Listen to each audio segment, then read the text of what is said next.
でものすごい人たちがものすごい人数が死にました。1970年代に国際連合に提出した人数はね14万人なんで、なんで数年経って大人になったら6万人も減されてるんかなというふうに思いましたけど、まあよくわかりませんけどね、だいたい推計ですからね。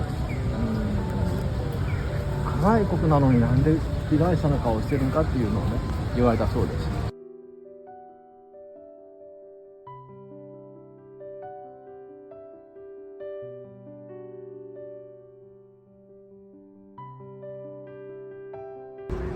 あそこの渦を巻いてますよ。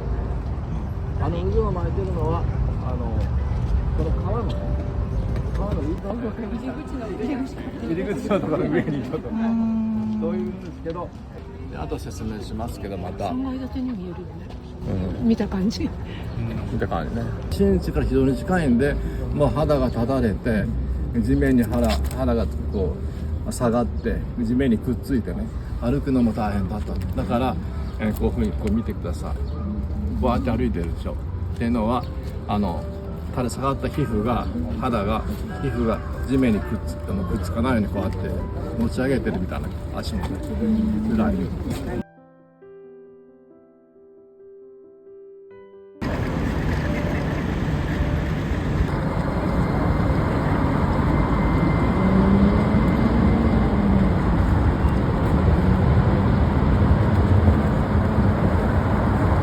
疎開してたんです。田舎に行ってたんですよ。だから3年から6年、それが本川っていうで、こちらはおやつがデルタみたいになってる。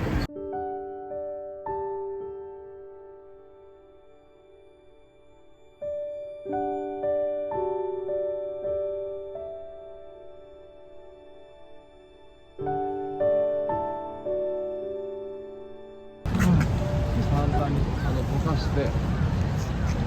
このドームを溶かしてまっすぐ下にこう吹き抜きになってますから、それからまっすぐ下に降りて、で横の、部屋はあったんだけど窓から逃げてたんですよ。だから、両側は結構壊れてますよね。で真ん中を中心に残ってるのが原爆ドームっていうふうに言われてます。であとこれもう一つ、中がちょっと赤茶色いみたいな、あれは何でしょうか。中が赤茶色い、そういう外はモルタルみたいな感じ。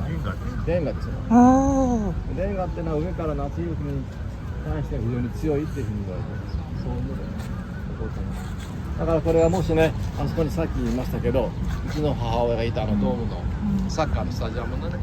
この辺だったらもう完全に、1キロ離れてるから、倒れてたんじゃないかっていうふうに言われてました。大体以上ですけど、なんかそう質問がありますか？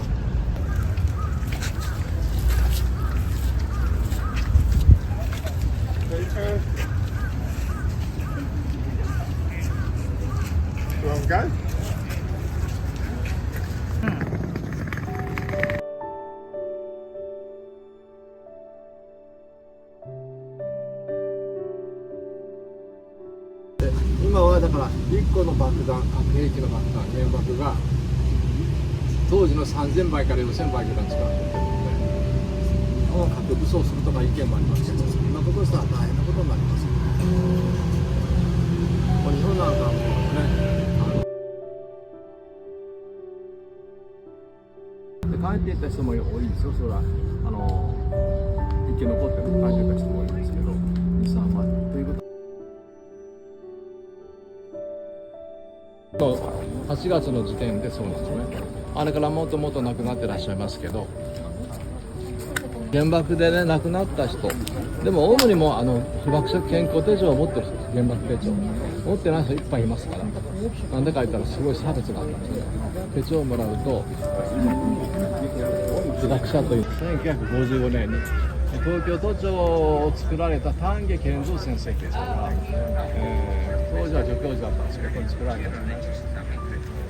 その人がだからここも作られてるわけですけど、非常にこう変わったデザインで、あと見てもらいます。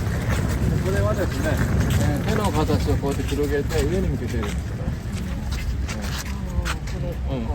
でこの平和の灯火っていうのは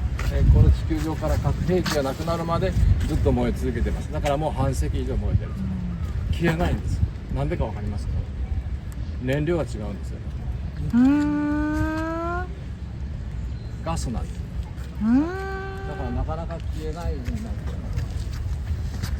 けど、で今地球上に貞子さんは2歳の時に爆心地から1.6 キロ離れたご自宅でいたんですけれども、被爆されたんですけれども、無傷だったんですね。